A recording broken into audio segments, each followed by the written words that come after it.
I was born and raised in a family that believed in, my parents been married for 42 years. I'm 42 years old. So they had me traditional, like old school marriage, married forever. I'm the firstborn son. I have two younger sisters, right? That's about all you need to know from back there.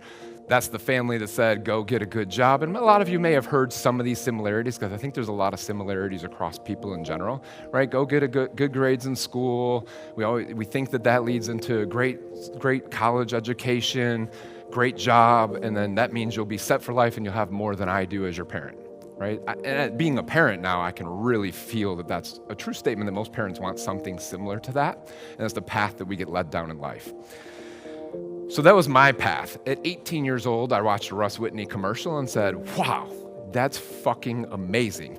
This dude showed this story about a rental property and what he did, and he had money for life. Like, my family doesn't have that, but that's a super cool idea. Why don't we do stuff like that around here, right? And so I was just intrigued by real estate at that age.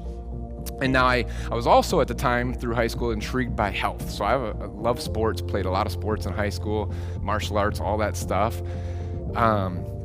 So that intriguing, but there was this limiting belief I had all the time, well, I can't go do that because I can't get a paycheck in real estate, right? And I didn't know, right? I was a young kid, but that intrigued me. So I was always interested with it.